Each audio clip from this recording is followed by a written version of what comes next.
SIR আবহে ভারত বাংলাদেশ সীমান্তে কাঁটাতার ইস্যুতে রাজ্যকে কড়া হুঁশিয়ারি দিল কলকাতা হাইকোর্ট।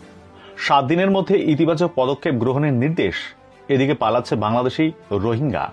পশ্চিমবঙ্গে 2200 কিলোমিটার বাংলাদেশ বর্ডার, তার মধ্যে এই মমতা ব্যানার্জি 540 কিলোমিটার জমি চাওয়া সত্ত্বেও জমি দেয়নি।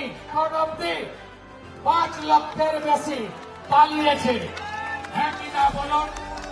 ভাঙা হয়েছে এলাকা, ভাঙা হয়েছে, কার্বলিক অ্যাসিড ঢালা হয়েছে, সাপগুলো বেরিয়েছে, পিল করে পালাচ্ছে।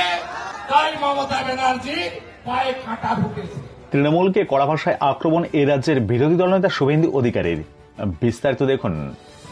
ভারত বাংলাদেশ সীমান্তে কাঁটাতারের বেড়া বসানো সংক্রান্ত মামলায় রাজ্যের উপর কঠোর অবস্থান নিল কলকাতা হাইকোর্ট। জমি অধিগ্রহণের রাজ্যের নিষ্ক্রিয়তার অভিযোগে ডিভিশন বেঞ্চ রাজ্য সরকারকে মাত্র 7 দিনের মধ্যে ইতিবাচক পদক্ষেপের সংক্ষিপ্ত রিপোর্ট জমা দেওয়ার নির্দেশ দিয়েছে। কলকাতা হাইকোর্টের ভারপ্রাপ্ত প্রধান বিচারপতি সুজয় পাল এবং বিচারপতি পার্থসারথী সেনের ডিভিশন বেঞ্চে সীমান্তে কাঁটাতারের বিষয়ে জনস্বার্থ মামলার শুনানি চলছিল। আদালত আগেই রাজ্যের কাছে সীমান্তে কাঁটাতার বসানোর বিষয়ে সদর্থক অবস্থানের ব্যাখ্যা চেয়েছিল। তবে শুক্রবার রাজ্য ফের সময়সীমা বৃদ্ধির আবেদন জানায়। আর তাতেই কড়া প্রতিক্রিয়া জানিয়ে ডিভিশন বেঞ্চ স্পষ্ট জানিয়ে দেয়, আমরা ইতিবাচক রিপোর্টই চেয়েছিলাম।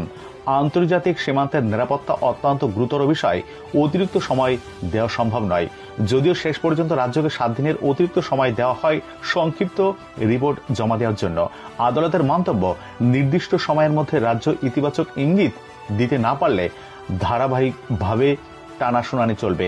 শুনানিতে কেন্দ্রের অতিরিক্ত সলিসিটার জেনারেল নথি পেশ করে জানান, সীমান্তে কাঁটাতার বসানোর সিদ্ধান্ত ইতিমধ্যে কেন্দ্রীয় ক্যাবিনেটে অনুমোদন পেয়েছে এবং জমি অধিগ্রহণের প্রয়োজনীয় অর্থ রাজ্য সরকারকে পাঠানো হয়েছে। তা সত্ত্বেও রাজ্যের পক্ষ থেকে এই বিষয়ে কোনো স্পষ্ট অবস্থান বা অগ্রগতির রিপোর্ট পাওয়া যায়নি বলে তিনি অভিযোগ তোলেন। এদিকে গতকাল কোচবিহারের পরিবর্তন সংকল্প যাত্রা থেকে অনুপ্রবেশকারী ইস্যুতে তৃণমূল কংগ্রেসকে কড়া ভাষায় আক্রমণ করেন এ রাজ্যের বিরোধী দলনেতা শুভেন্দু অধিকারী। তিনি গতকাল ঠিক কি বলেছিলেন দেখুন। এই যে বর্ডার দেখছেন, এখানে কি কি পাচার হয়, এখানে মানুষ পাচার থেকে সব পাচার হয়। হ্যাঁ কি না বলুন? বর্ডারে দাঁড়িয়ে আছেন তো, পাচার হয় এবং সব বর্ডার এলাকায় বেড়া দেওয়া যায়নি। কেন যায়নি শুনুন। 4000 কিলোমিটার ভারত বাংলাদেশ বর্ডার আছে। মেঘালয় আছে, মিজোরাম আছে, আসাম আছে, ত্রিপুরা আছে, পশ্চিমবঙ্গ আছে। পশ্চিমবঙ্গে 2200 কিলোমিটার বাংলাদেশ বর্ডার, তার মধ্যে এই মমতা ব্যানার্জি 540 কিলোমিটার জমি চাওয়া সত্ত্বেও জমি দেয়নি, যাতে বেড়া খোলা থাকে। আর এরা আসে তৃণমূল 10,000 15,000 নিয়ে অবৈধ আধার কার্ড, অবৈধ রেশন কার্ড, অবৈধ ভোটার কার্ড আর মমতা ব্যানার্জির ভোট ব্যাংক তৈরি করার কাজ এরা করছে। আপনি বলুন, আপনি ভারতীয়, আপনি কি চান অবৈধ অনুপ্রবেশকারীরা আমাদের রেশন খাক, আমাদের বোন মেয়েকে তুলে নিয়ে যাক, লাভ জেহাদ, আমাদের ল্যান্ড গুলো দখল করুক, জমি জেহাদ? আপনি কি চান?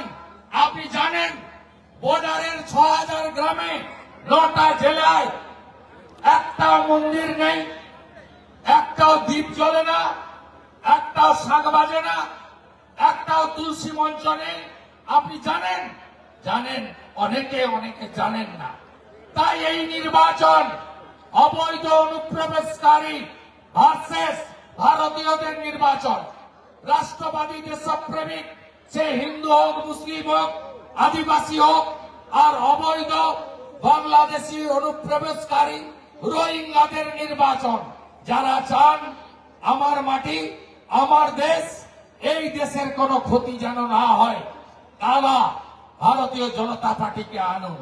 আমাদের নেতা অমিত শাহজি পাটনাতে বলেছেন, প্রথমে ডিটেক্ট মানে চিহ্নিতকরণ, তারপরে ডিলিট ভোটার তালিকায় নাম বাতিল করা, তারপরে ডিপোর্ট, তারপরে ওপারে পাঠানো।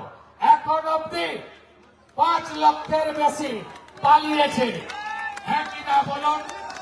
ফাঁকা হয়েছে এলাকা, ফাঁকা হয়েছে, ফাঁকা হয়েছে, ফাঁকা হয়েছে তো গর্তে কার্বলিক অ্যাসিড ঢালা হয়েছে, সাপগুলো বেরিয়েছে, সাপগুলো বেরিয়েছে, পিল পিল করে পালাচ্ছে, পিল পিল করে পালাচ্ছে। তাই মমতা ব্যানার্জির পায়ে কাঁটা ঢুকেছে।